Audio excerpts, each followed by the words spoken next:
Again, welcome back to our acid rock drainage course. At this point, we want to pick up things with a discussion of mine waste characterization.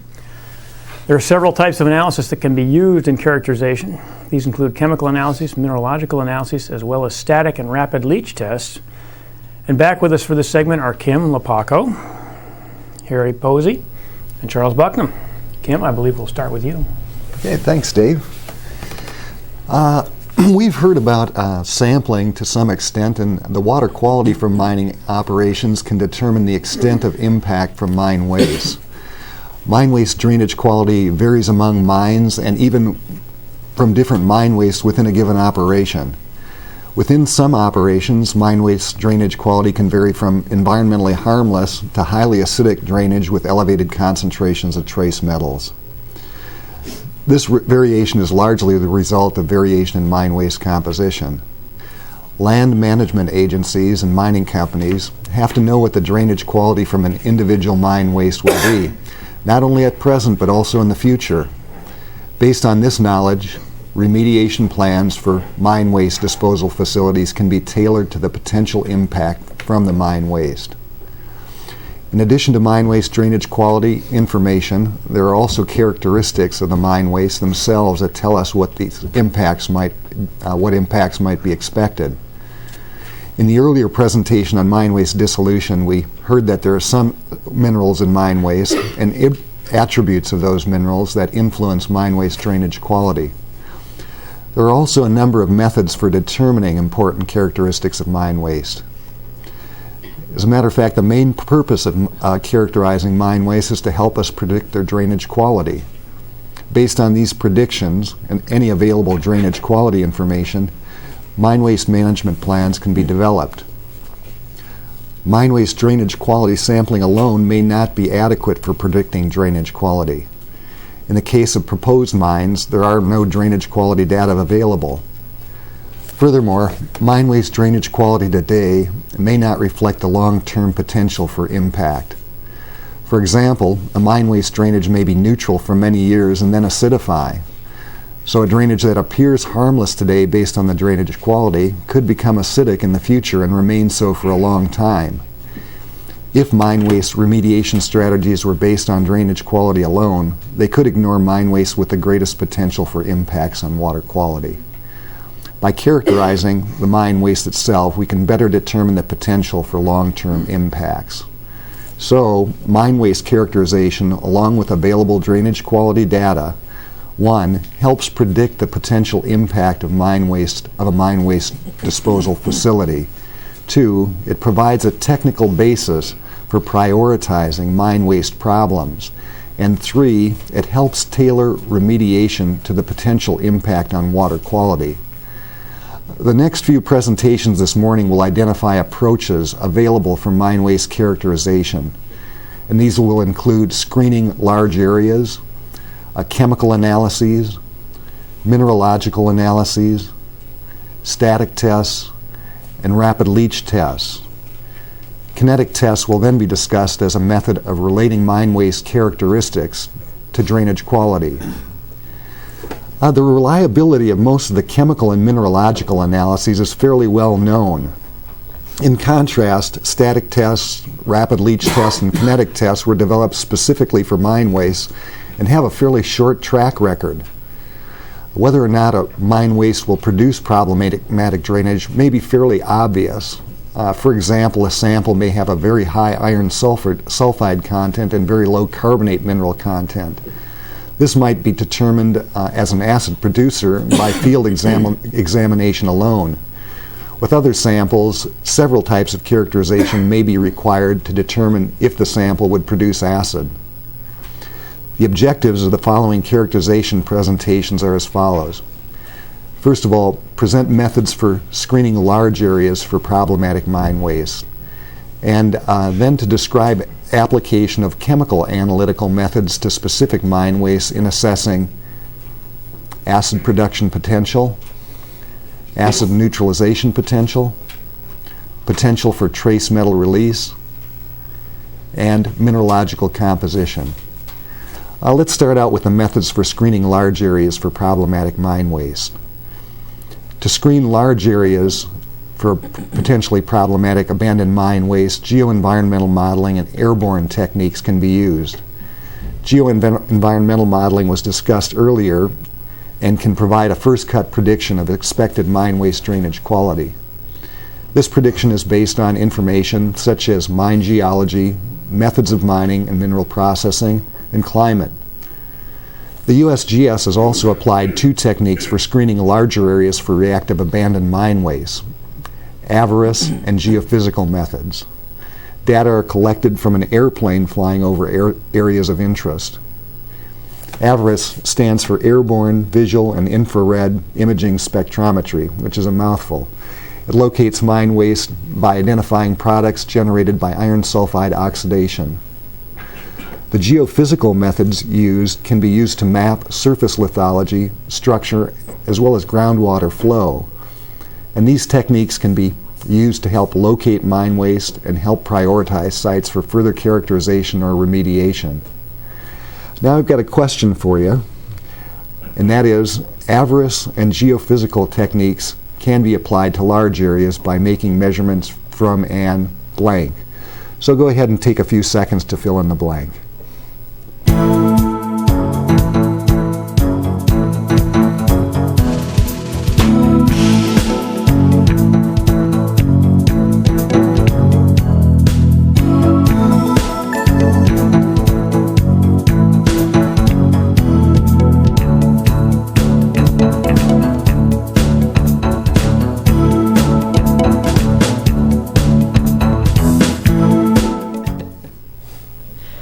Okay, the answer should read, avarice and geophysical techniques can be applied to large areas by making measurements from an airplane. Okay, that was we pretty much lobbed that one in there to make up for that last four-part question I gave you. Okay, geoenvironmental modeling will also provide a first-cut estimate for potential problems at a specific mine site. However, more detailed characterization may be necessary at a proposed mine or specific mine site to evaluate potential or existing mine waste.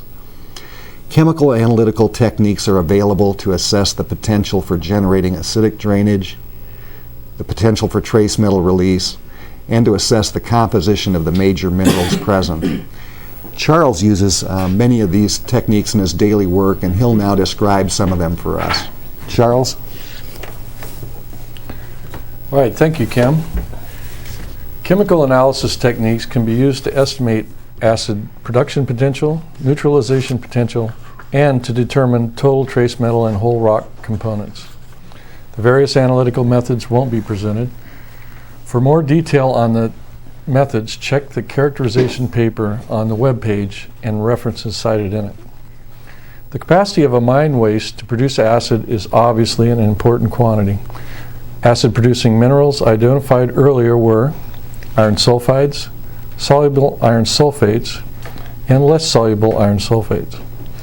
Two non-acid-producing minerals identified were calcium sulfate, gypsum, and barium sulfate, which is barite. The chemical techniques we'll look at will focus on estimating the content of minerals that can release acid over the long term. These are iron sulfides and the less soluble iron and aluminum sulfates.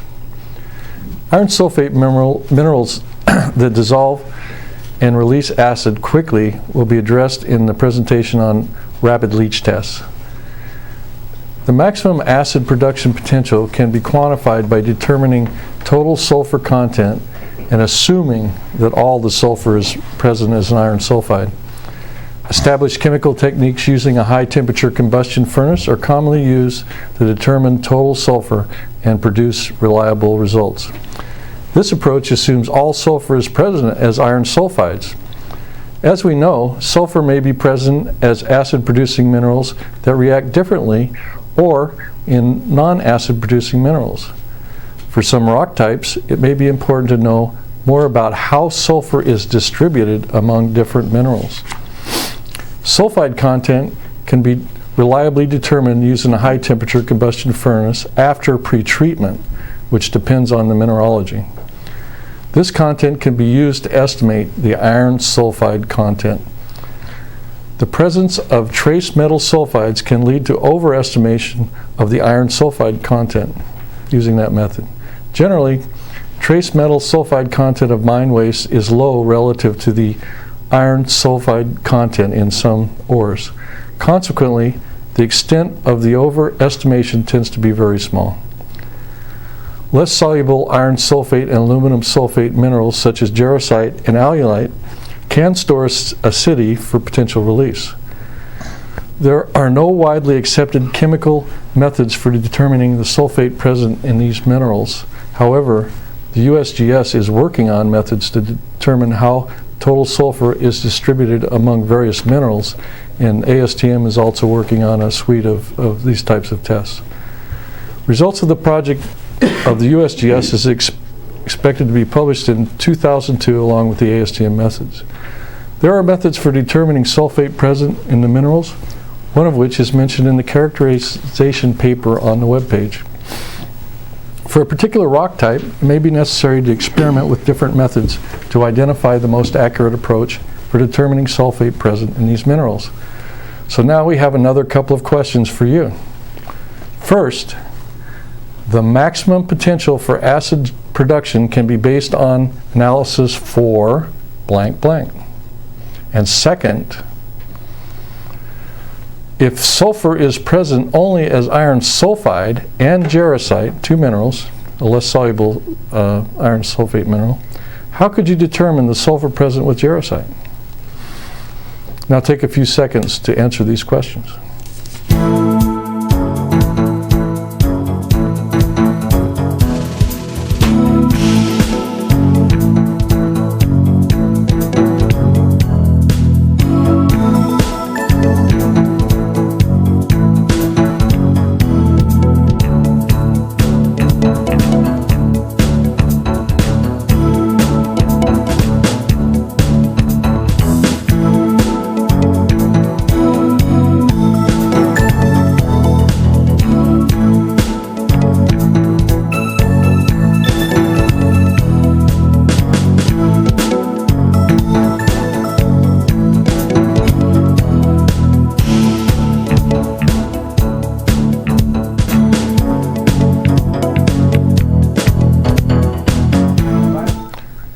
Your answer should have read as followed.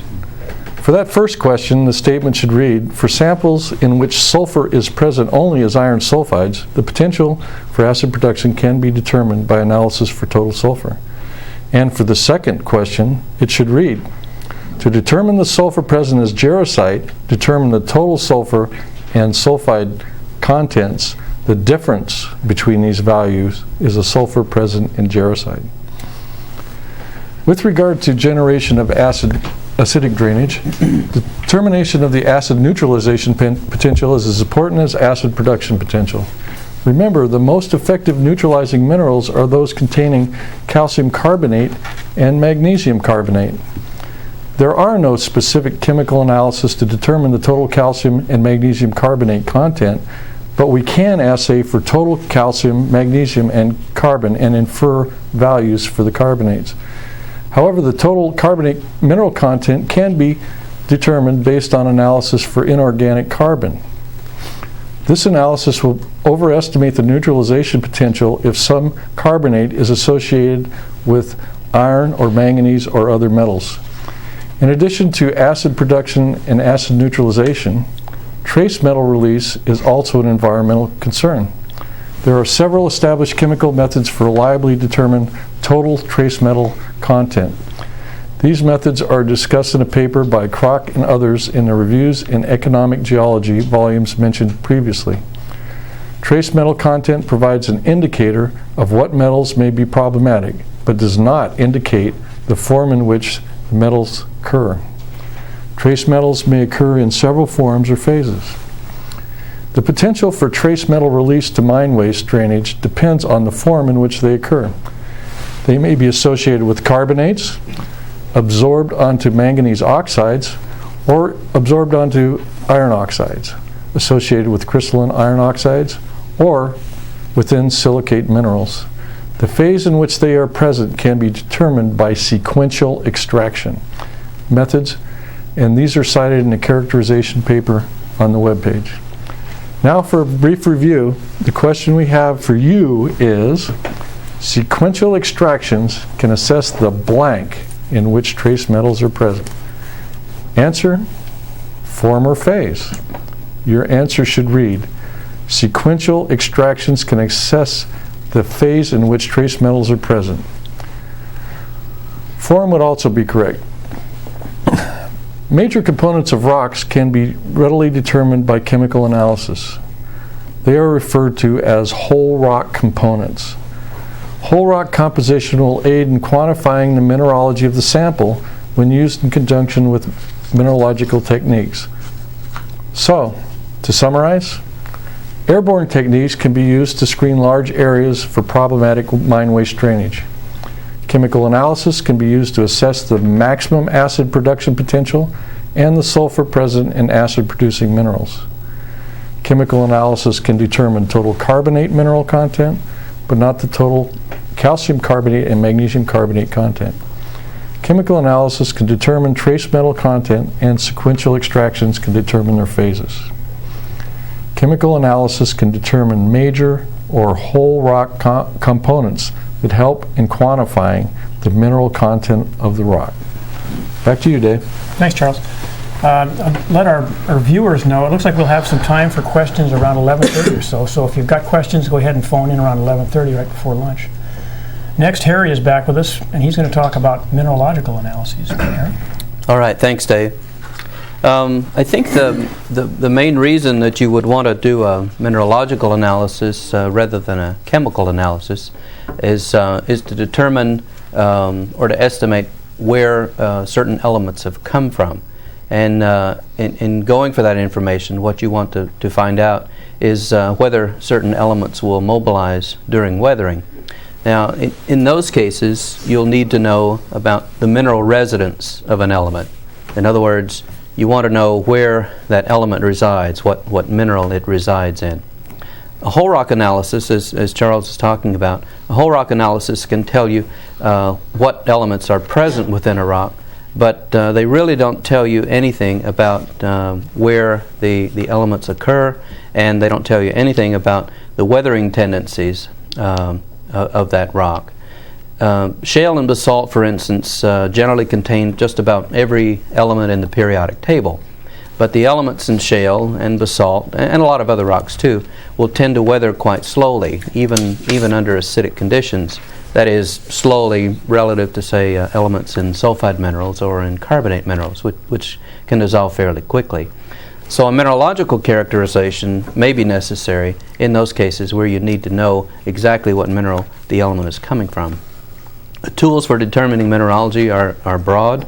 They range from the really blunt instruments like your hand lens all the way up to precision instruments that perhaps even some so precise you'll never even need them. That's research stuff. But anyway, the real workhorses behind these techniques that you'll need are techniques that generally use some form of X-ray analysis. These include things like X-ray fluorescence and X-ray diffraction. The microprobe. The microprobe is usually equipped with a type of X-ray analyzer that can tell you what's in that specific mineral. Reflected light microscopy is a very useful tool, particularly when it's outfitted with microprobe capabilities. The microprobe itself, and there are now several types of microprobe, those can tell you, give you detailed information about mineralogy, about the specific composition of minerals. Also scanning electron microscopy, particularly when it's outfitted with X-ray analyzers or backscattered imaging, those can give you a lot of information, chemical information. Collectively, these techniques can be used to identify specific minerals, but more specifically, they are useful for identifying specific trace elements within a mineral. This includes the metal-bearing sulfide minerals that present most of our problems. So once you've determined the mineralogical resonance of a specific element, then you can make inferences about its weathering rates. For instance, if the zinc in your sample occurs in a pyroxene or an amphibole, for instance, it won't weather as quickly as if it occurs in, say, sphalerite, the zinc sulfide. If the cadmium in your sample appears as a trace element in pyrite, then it's going to weather quickly, and you'll know that you may need to take some steps to limit the weathering rates. We're going back to Kim, I think. Right. And with regards to the residence of individual elements, could they play a role also with regards to carbonate minerals? Would that possibly be of importance?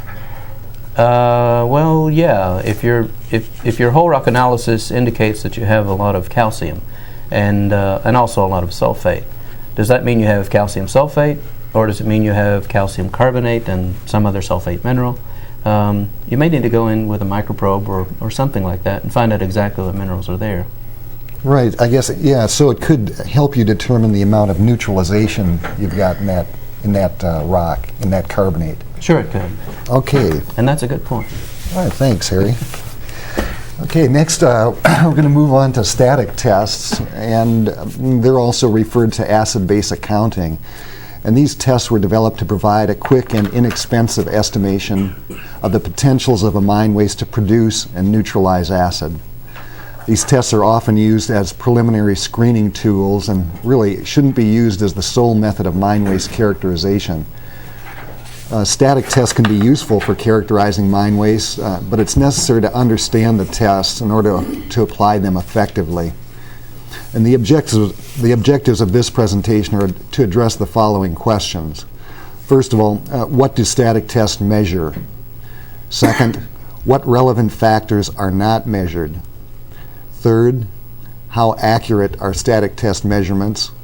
And finally, how can static test NP measurements be checked? And NP stands for neutralization potential. Detailed information on these questions is presented in the static test paper by White and others, 1999, on the web page and the citations contained in it. So we'll just try to glean some of the highlights from that paper. Common static tests are standard acid-base accounting, or the SOBEC test, modified ABA, and BC Research initial test. These tests measure the total acid production potential, or AP, and total neutralization potential, which is abbreviated NP and sometimes ANP for acid neutralization potential, present in a mine waste. Static tests don't determine the amounts of acid production potential and neutralization potential available for reaction, nor do they determine the rates of acid production or neutralization. The way these values have been applied recently, were to classify mine waste based on the ratio of NP to AP, and that ratio determines whether something is acid producing, non-acid producing, or the results are uncertain.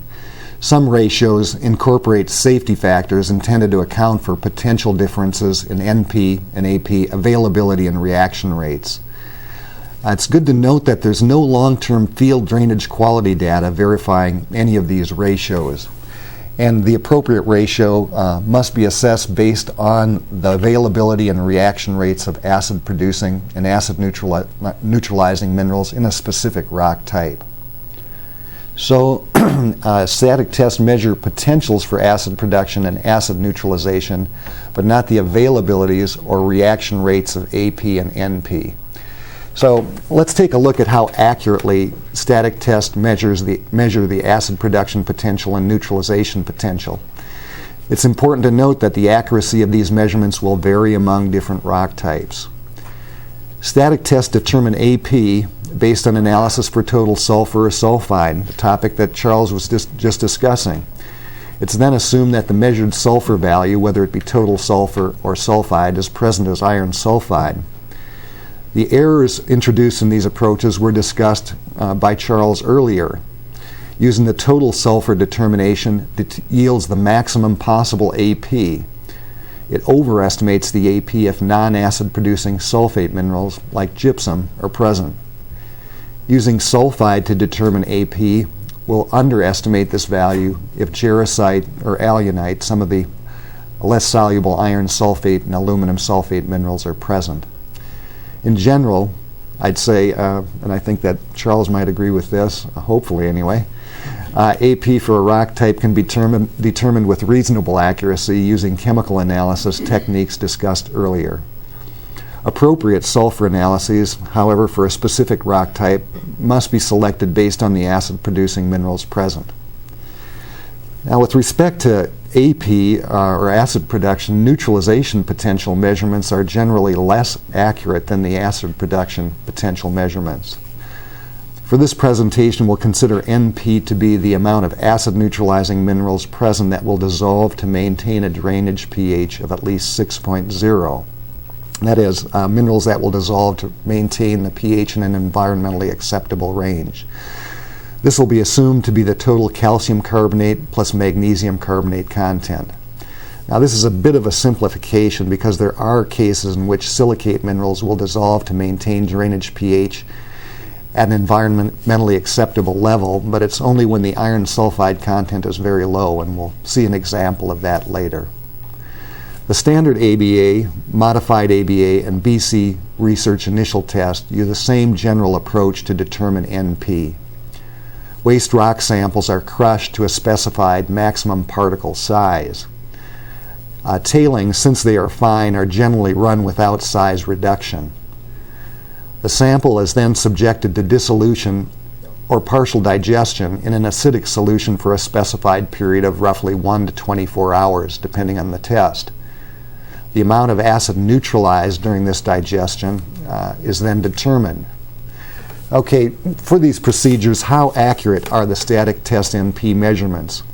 Well, a short answer, and this is one question for which there is a short answer. That's kind of nice. The short answer is that static tests tend to overestimate the total calcium carbonate plus magnesium carbonate content of the mine waste sample. Now, the degree of this overestimation depends on the sample mineralogy and the method used. The neutralization potential determined tends to increase as particle size decreases, as the digestion pH decreases, and the degree to which acidity present after digestion is neglected. As particle size and digestion pH decrease, acid neutralization by silicate mineral dissolution increases. And we looked at this aspect earlier when we were discussing geochemistry. We were talking about dissolution of silicate minerals and noted that the reaction was a surface reaction and that it increased with surface area, therefore it increases as particle size decreases. We also mentioned that at acidic pHs, or as pH decreases, that reaction rate went faster. And so under the conditions of these static test digestions, we tend to enhance the silicate mineral dissolution. Now, although this acid neutralization occurs in the digestion and reports as NP, or neutralization potential, it will not generally maintain drainage pH above 6.0, and this is an item that was discussed in the ICARD 2000 proceedings by Jamber and others. Mineral acidity can be released by acid neutralization reaction during the neutralization potential digestions. If siderite, that's an iron carbonate, for example, is present in a mine waste sample, it may dissolve to neutralize acid. In this equation, we can see that two hydrogen ions, H+, react with the siderite, FeCO3, to produce water and carbon dioxide gas and dissolved iron. So we've neutralized two H+'s here, and so it looks great. Static tests measure this neutralization, but do not necessarily account for the presence of this Fe2 in solution, the Fe2+ aqueous. As you may recall from the earlier presentation, this iron represents mineral acidity. And as indicated in the following reaction, this iron will react with oxygen to ultimately release hydrogen ions, or acid, the 2H+ indicated on the right side of the reaction. Static tests can overestimate NP by accounting for the acid neutralization by siderite dissolution, but neglecting the acidity release to solution. Now take a look at question number 1 on page 53 of your workbook for a brief review. The question reads, the measured NP in static test tends to increase as particle size blank and digestion pH blank. Take a few seconds to fill in those blanks.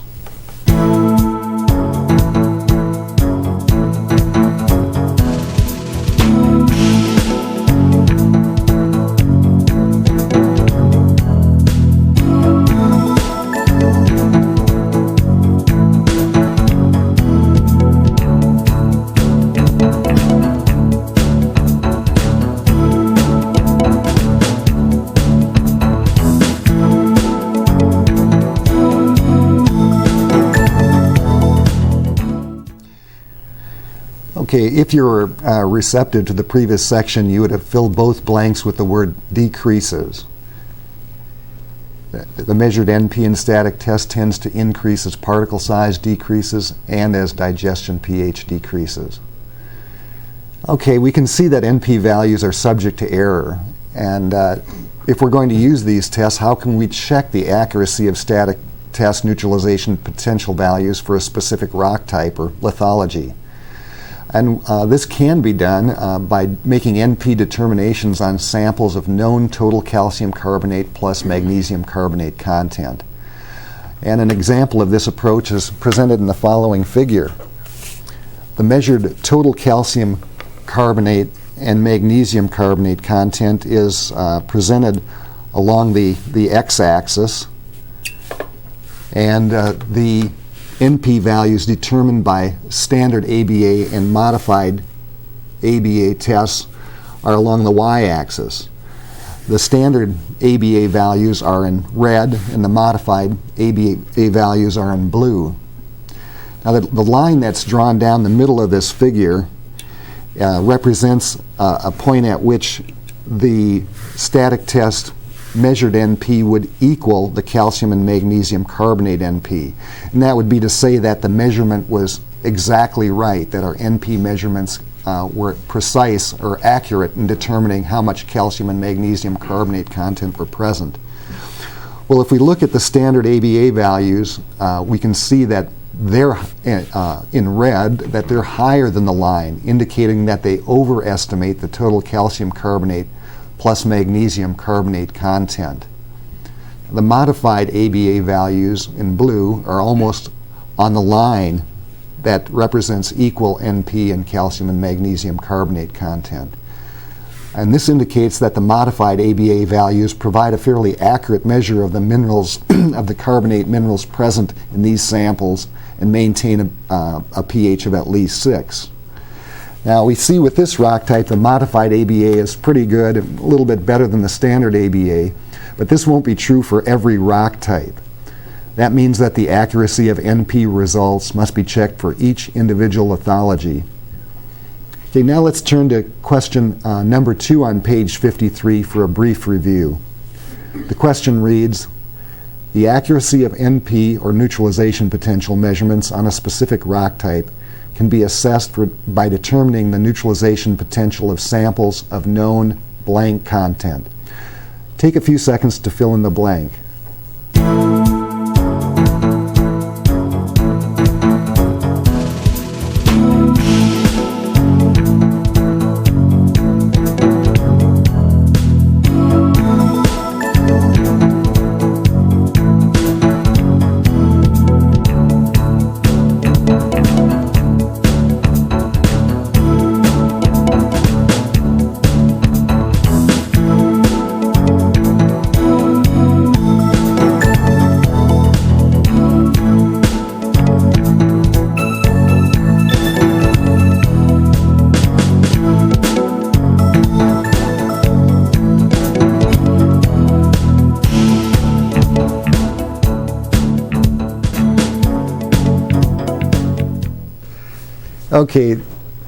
Okay, the answer should read, the accuracy of neutralization potential measurements on a specific rock type can be assessed by determining the neutralization potential for samples of known calcium carbonate plus magnesium carbonate content. So to summarize, static tests measure the capacities for a mine waste to produce and neutralize acid. They don't measure the availability or dissolution rates of the acid production potential and neutralization potential. Chemical analyses, thirdly, to determine acid production potential should be selected based on the acid-producing minerals present. Fourth, static test NP measurements tend to overestimate the capacity of a mine waste to maintain a drainage pH of at least 6.0. And finally, static test NP values for a specific rock type can be checked by comparison with samples of known total calcium carbonate plus magnesium carbonate content. So at this point, I'm going to toss things over to Charles, who's going to talk about rapid leach testing. Charles? Thank you, Kim. Although the static testing is a real workhorse for acid drainage prediction, there are a number of rapid leaching tests that are also useful for field use, to confirm the accuracy of the static tests, or provide indication of potential metal leaching problems in a particular material. These tests include the BC confirmation and net acid generation tests, which use ground assay samples and which are also used for the static testing. The synthetic precipitation leaching procedure, or SPLP, and meteoric water mobility procedure, MWMP, use crushed rock and provide an indication of metals mobility of the material during initial water contact, such as during a stormwater release. The BC confirmation test is useful for verification of the biologically accelerated acid production potential of a finely ground sample. You need to have a bacteria culture to do this, as shown in the slide. A 30-gram portion of samples placed in a flask with 50 milliliters of an acid nutrient medium containing Thiobacillus ferrooxidans. That's placed in an incubator, and the bacteria is cultured until it is growing well in the sample matrix. This may take a few weeks, so it's not that rapid. The culture is then challenged with a 15-gram portion of additional sample. And the purpose is this, to see if it can continue to grow. We may do this once or twice depending on the pH after challenging. If the pH remains below 3.5, where the bacteria are known to thrive, the material is confirmed as potentially acid generating, and it's considered to be non-acid producing if the pH ends up above 3.5 because the bacteria can't sustain the reaction. False positive results are possible for this test in the absence of neutralizing minerals. Another test, the net acid generation, is also useful for verification of the acid generation potential of a finely ground sample, as well as it can be used for field laboratory for waste control purposes. A 2.5 gram portion of the finely ground sample is reacted in a shaking table with 15% hydrogen peroxide solution for overnight. The pyrite present reacts with the peroxide to lower the pH, and any neutralizing carbonates will react with some of the acid generating. If the final pH in this test is less than 4, the material is classified as potentially acid generating. If it's above 4 or at 4, it means there's no reactive pyrite in the sample. The synthetic precipitation leaching procedure, the SPLP, is useful for obtaining an indication of the metal's solubility of relatively fine crushed rock, nominal 3/8 inch. A 100 gram portion of crushed rock is contacted with 2.5 liters of water in an end-over-end mixer for 16 hours, typically overnight.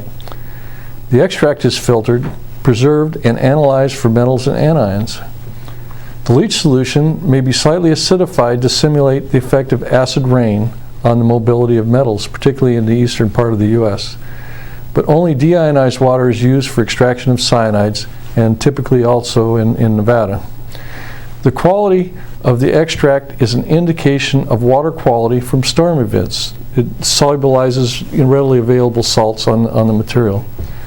This method is standardized in ASTM D623498, standard test method for shake extraction of mining waste by the synthetic precipitation leaching procedure, and also it is US EPA method 1312, which was the original SPLP method.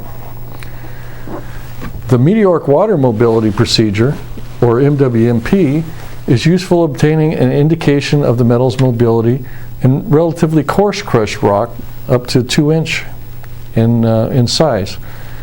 A 5 kilogram portion of the representative coarse rock is loaded into a leaching column, as shown in the diagram here.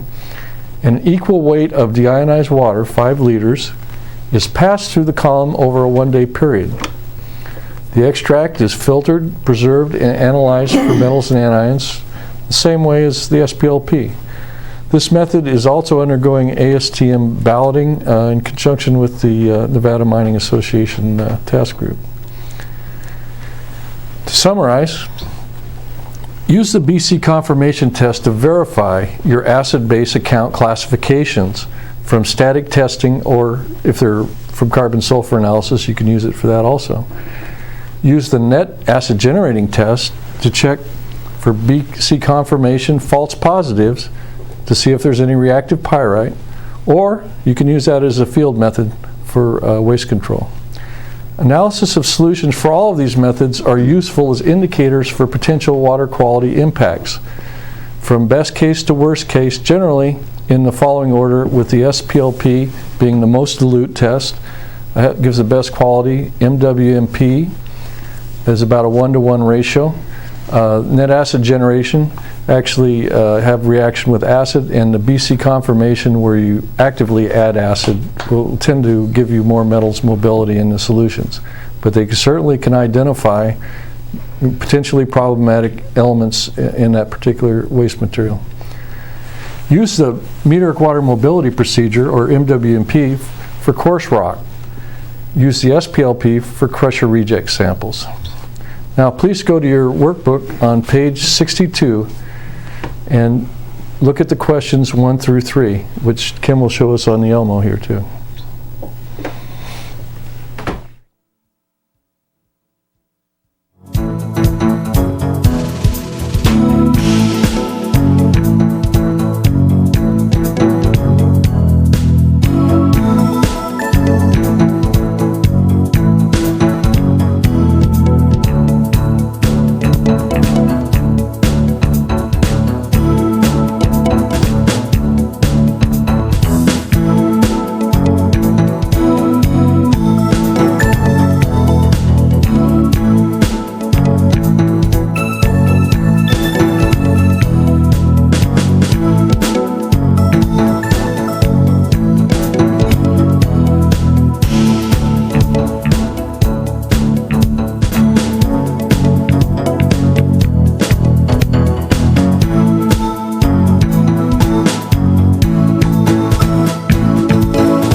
Okay, if you were paying attention, we showed those on the Elmo, and now we'll read the answers off the Elmo.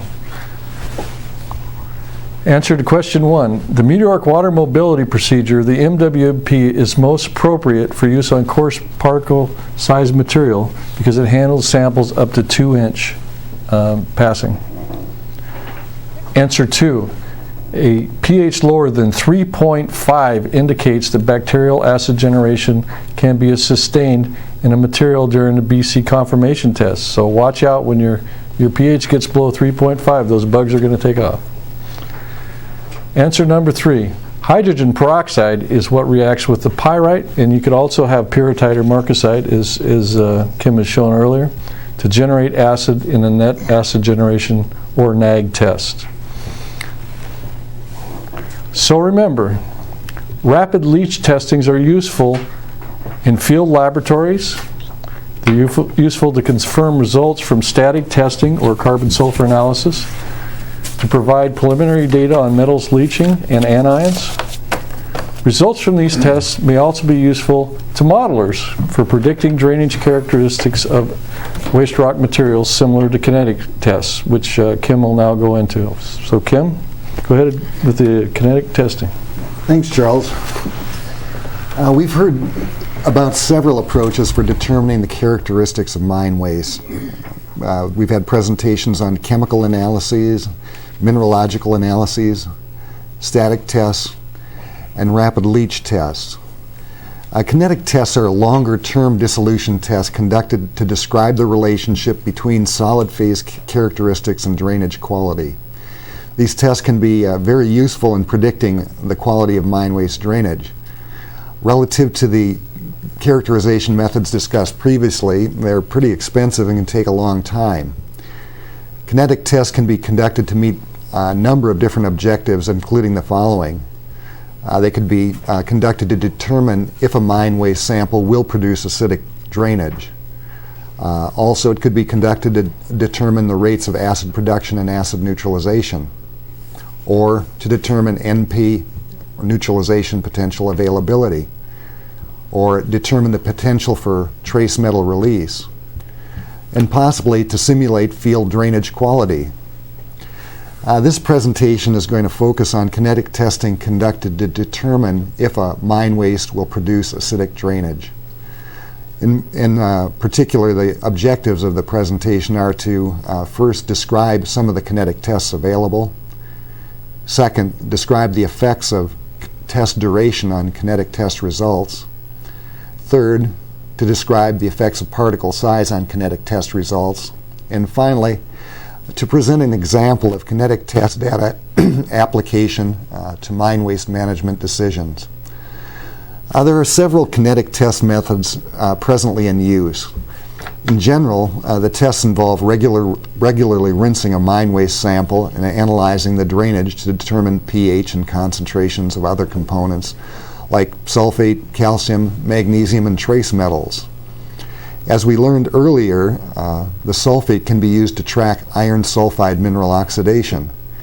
Similarly, calcium and magnesium can be used to track the dissolution of acid neutralizing minerals. And if we're analyzing these solutions for trace metals, those concentrations will provide an indication of possible trace metal release with neutral drainage. Now, I should note that it sounds nice and simple right off the bat, but sulfate, calcium, and magnesium won't necessarily track dissolution quantitatively. In particular, if sulfate and calcium concentrations get too high, some will be removed due to formation of solid calcium sulfate or gypsum. Now, for the various kinetic test methods, there's several key variables, and these key variables include waste rock, mine waste mass, the waste rock particle size. Should note that tailings are typically run as received. There's no size reduction with those. And the amount of water added relative to the amount of rock. One kinetic test has passed through the ASTM consensus process, and that's designated ASTM method D5744-96. Now, keep that number in your wallet. This method provides a well-defined kinetic test protocol and has been preliminarily tested to determine its ability to replicate results. This testing was partially funded by the BLM Utah State Office. In this test, a 1 kilogram sample of waste rock is ground so that the maximum diameter is a 1/4 inch. The sample is placed in a short column or cell, and a fixed volume of water is added to the samples weekly to remove oxidation products. The drainage is collected and analyzed, and between these rinses, dry air is passed through the sample for 3 days, followed by 3 days of humidified air. The tubing you can see on these cells is to accommodate the airflow through the samples. This method and replication of its results are described in a paper on the web page. Another less complicated method used at the Minnesota Department of Natural Resources, or the MNDNR, uses a similar type of cell and the same weekly rinses. The method differs from the ASTM method in that it does not use the wet air and dry air cycles. It's also described in a paper on the web page. The paper reports that results from this method were similar to those for the more complicated ASTM method. Some studies have used smaller cells loaded with finer particles and rinsed with a fairly large volume of water relative to the mass of solids present. All of these cells can be considered as examples of column tests. And this photo shows a fairly small set of columns. However, larger columns can be constructed to more closely approximate field conditions. The column diameter can be sized to accept larger diameter particles, and the height of columns can be selected to suit the objectives of the experiment. Now, these are all laboratory tests, but kinetic tests can also be conducted in the field. This photo presents field kinetic tests conducted in columns that are a bit larger than the laboratory columns seen earlier. Field kinetic tests can also be conducted in plots of various sizes and shapes. And this type of testing is very useful for verification of laboratory results, since these tests more closely simulate the size distribution of larger mine wastes.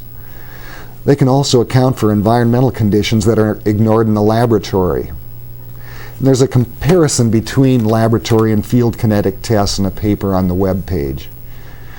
As you can see, that experimental apparatus used for kinetic testing can vary widely in size, and selecting an apparatus for kinetic testing will depend on practical constraints such as the mass of material available and its particle size. Prior to selecting a specific apparatus and designing a testing program, the test objectives must be carefully defined. Additional considerations include the sample mineralogy, the mode of occurrence of acid-producing and acid-neutralizing minerals. Now take a look at page 64 and read through question number 1, which asks, the key variables among kinetic test methods are mine waste blank, waste rock particle blank, with tailings typically run as received, and the amount of blank added to the relative to the amount of rock. Take a few seconds and fill in those blanks.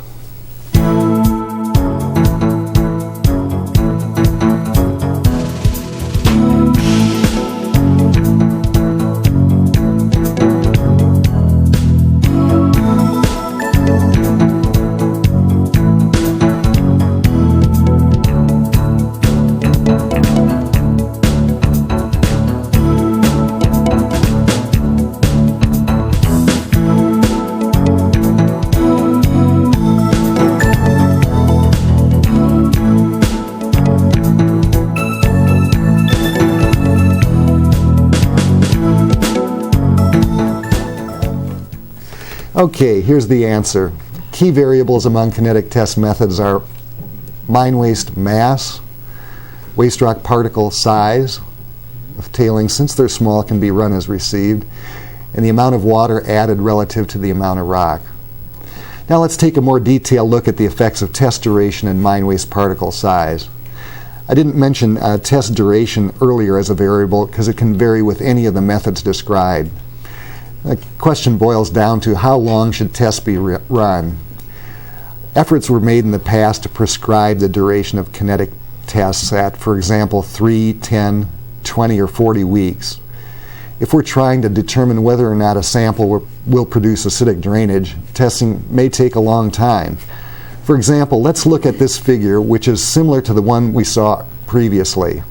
Time of dissolution is presented along the horizontal axis, and drainage pH is presented on the vertical axis. And we can see that drainage pH was near 8 for most of the first 122 weeks.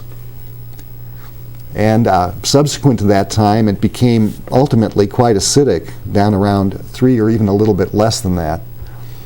If we use data only from the first, for example, 20 weeks or 40 weeks, or even going up to 100 weeks, we might have concluded that this sample, based on the pH, which is around 8, is not going to produce acid. Reclamation plans developed based on the results from 100 weeks of testing could have resulted in substantial environmental impact and costly remediation. So when considering the duration of kinetic tests, the sample composition must be taken into account. Based on the sample composition and the drainage quality, the depletion of acid-producing and acid-neutralizing minerals can be tracked. This will provide additional insight into the potential for drainage acidification. So secondly, what is the effect of particle size on drainage quality? Well, the effect of particle size on drainage quality depends largely on the modes of occurrence of acid-producing and acid-neutralizing minerals.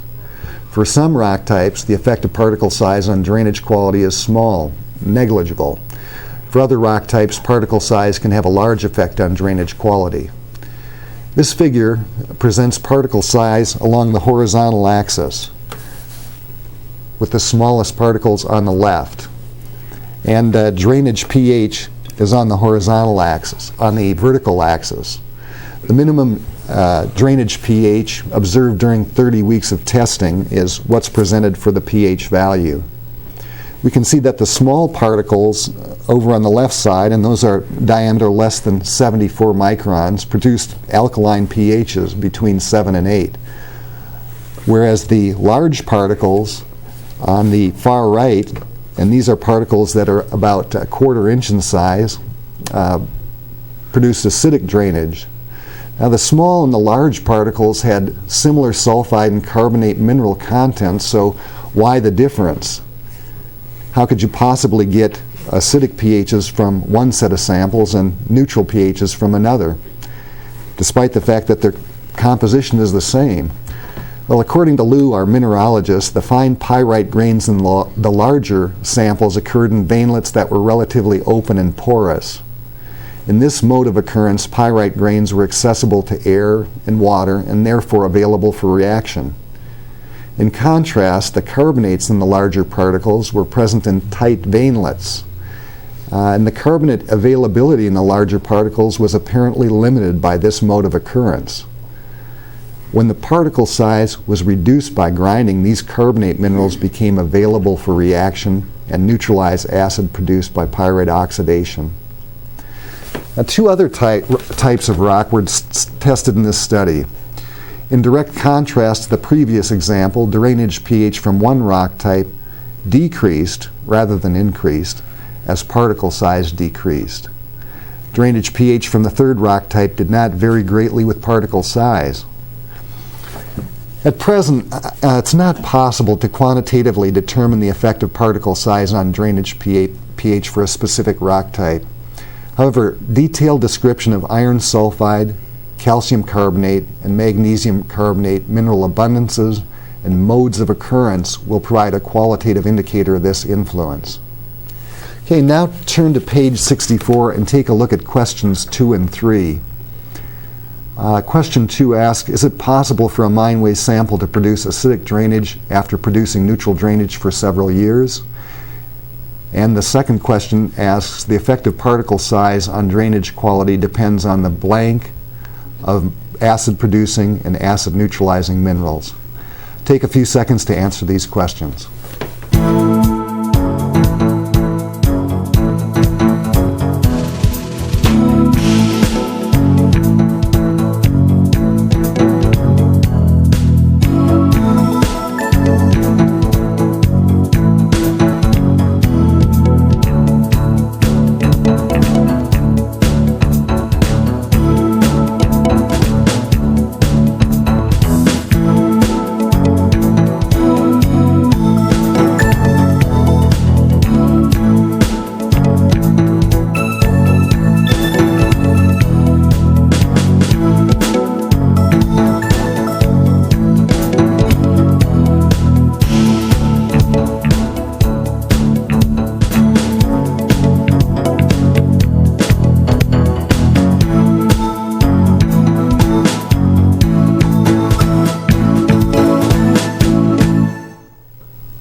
Okay, here's the answers. For the first question, yes, it is possible for a mine waste sample to produce acidic drainage after producing neutral drainage for several years, as we saw in the earlier example. And second, the effective particle size on the drainage quality depends on the amount of acid-producing and acid-neutralizing minerals and their modes of occurrence, a very important aspect. The mode of occurrence determines the surface area available for reaction. Okay, now let's take a look at an example of kinetic testing program to see how we might use the results of kinetic tests to develop an environmentally sound mine waste management plan. In this program, samples of a specific rock type, Archean greenstone, were subjected to kinetic testing. The samples were selected based on analysis of many samples throughout the area of excavation. 14 samples were selected for testing, and the particle size distribution, chemistry, and mineralogy of these rocks was determined. The sulfur content of the rocks ranged from 0.04 to 1.22%. Mineralogical analyses indicated that sulfur was present as pyrite. Chemical and mineralogical analyses indicated only 2 of the samples had any calcium carbonate or magnesium carbonate. The method simplified from the ASTM method, and we refer to it as the MNDNR method, was used for this testing. We'll take a look at the results for drainage pH over the first 60 weeks and how it varied with sulfur content. These results are presented in this figure. Sulfur content, in this case an indicator of the pyrite content of the samples, is on the horizontal axis, varying from about 0 to 1.2%. On the vertical axis is the minimum drainage pH over the 60-week period. And we can see that the minimum values on the left side of the graph, in this region right here, are at least 6.0. They're higher than pH 6 in the environmentally acceptable range. Now the sulfur contents of these rocks, we can see along the x-axis, are less than about 0.16% sulfur. So we see that low sulfur rocks are producing okay drainage, not too surprising. Now almost all of the rocks with higher sulfur contents produce drainage pHs which are less than 6.0. All these values are higher sulfur contents and relatively low pH. This indicates that there is a critical sulfur content around 0.16%. And so for these Archean greenstone rocks, we can see that remediation efforts should focus on rock with sulfur contents higher than 0.16%, since they're the guys that are producing acid. Now, additional information on this specific study is presented in a paper on the web page, taking a pretty brief overview of it here. I guess the point is determining critical compositions for acid production becomes, well, it's more complicated when calcium carbonate and magnesium carbonate minerals are present. And we can see that this type of testing can provide a technical basis for environmentally sound mine waste management. A program examining the drainage quality from specific rock types, including the Archean greenstone, is currently being funded by the BLM Utah State Office. Now on page 64, let's take a look at question number 4. And that question reads, conducting kinetic tests on samples of variable composition from the same blank will aid in making environmentally sound mine waste decisions. So take a look at that question and see what you come up with.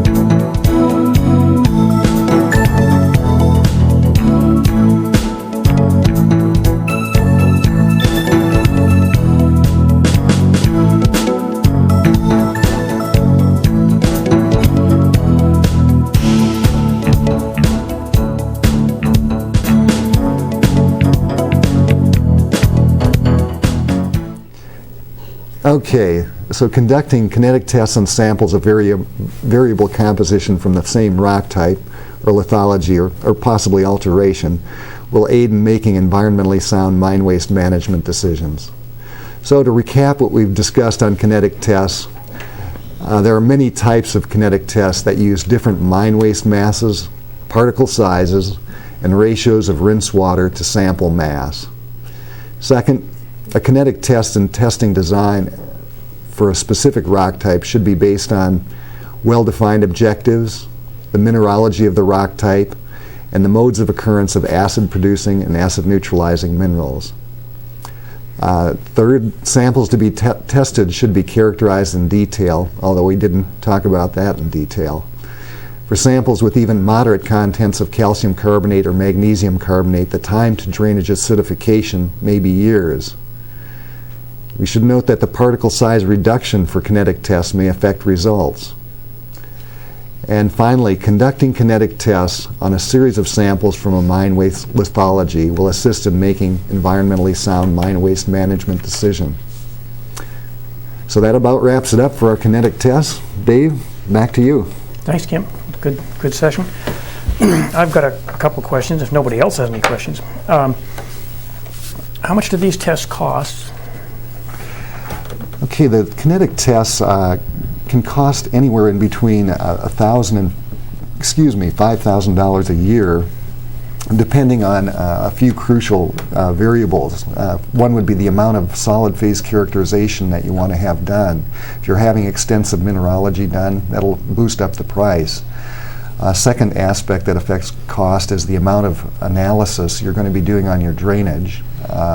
So if you're analyzing a large number of samples for a large number of components, it can run up to be quite expensive. And thirdly, the actual reporting data analysis can run the bill up quite a bit. So that's the 1,000 to 5,000 is quite a range, but can be affected pretty strongly by all three of those variables. Where do you get them run? We do our work ourselves at the MNDNR, but there are a number of laboratories that are involved in environmental testing for mining companies that run these, and maybe Charles would have a good idea as to some of the companies that might do that, or if there are a number of companies that do that. Oh yeah, it's a pretty competitive market right now in the testing field, so the prices are pretty good.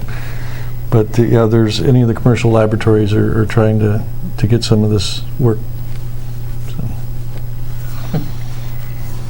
Well, I guess one question that might, from the standpoint of a BLM or Forest Service person evaluating a plan of operations, how does all this information that we presented help them to evaluate the proposed mine waste characterization plan? What do they need to, how would they integrate this into a mine waste characterization plan? Okay, there's first of all, I guess I should have mentioned earlier, there's a paper on the web page by Morin and Hutt, I believe. I know that Kevin Morin is one of the authors, and that goes into precisely that question. And I think that the degree of characterization in some samples is not going to have to be very extensive. In other words, if you have something that's very high in sulfur and low in carbonate, that wouldn't require a lot of characterization to determine, well, it's going to be an acid producer. So for something like that, during a mine waste characterization program, you're going to just check that periodically to make sure nothing changes, no surprises. But other than that, you're going to, once you know it's bad, it's bad. Right. And then there'll be other things where maybe there's a substantial amount of mine waste that's in an uncertain category, and the cost of remediation might be fairly large as a result. So I think you'd want to be fairly certain whether or not you've got a mine waste that's going to produce acid or other problematic drainage before you either say, well, we're going to apply substantial remediation or we're going to let it sit. Because a mistake either way could be very costly.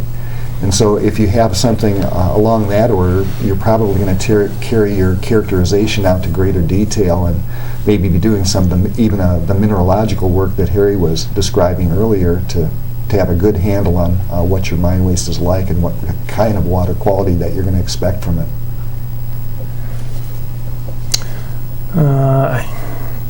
Any other thoughts on the... I think the use of field tests certainly should be considered to reduce costs. That gives you more reliable information as if you use the same particle size as you're actually running at your mine site. The climate conditions are the same. These can be set up to be monitored like on a monthly basis over years, and it's a very useful tool and can be very enlightening. Yeah, I think that's a good point, that the most important aspect of all this testing is really looking at what's going on the ground at the site. Because if what's going on the ground doesn't match up with either your kinetic test or your acid-base accounting, what's going on the ground is probably what's most important. That's right. I just had a comment, harking back to your Archean greenstones, where you show the pH of the water and the percent pyrite. Some of those, that break between the low pyrite and the high pyrite was down about 1/4% pyrite. That ain't much pyrite. Right. Well, the sulfur content was about 0.16, and so 0.3% pyrite, something like that. It's a very low pyrite content, yes. And so those are samples in which the carbonate content is very, very low also, or almost non-existent. So all we're seeing there is buffering or acid neutralization by some of the silicate minerals, and that's that's about all they can be expected to do. They're not going to provide a lot of neutralization. I wouldn't think that you'd have to think ahead to any extreme handling procedures for a rock with 0.25% pyrite. What are you telling me? Okay, so that, well, I think we saw some fairly low pH values, even down about 0.25% pyrite. Yeah, I think that's true. If you don't have any, if you have absolutely no neutralization potential, you can still end up in trouble with even fairly low pyrite values. Yeah, every alteration type or rock type in your deposit, you should try to find the complete range of acid-base characteristics in that material, because particularly if the pyrite is very fine, and you have a high, we've seen in a carbonaceous unit that had a lot of surface area, that you can have quite rapid reactions even at low pyrite contents. Well, it looks like we've covered this for the time being. We're going to take a break now for lunch. We'll be back at, I believe, 1 o'clock. So go grab some lunch. We'll grab some lunch. Remember, when we come back, we'll be on satellite Galaxy 3, transponder 18, so keep those receivers right where they are. We'll give you a short testing before we start up again, and we'll see you after lunch. Thanks.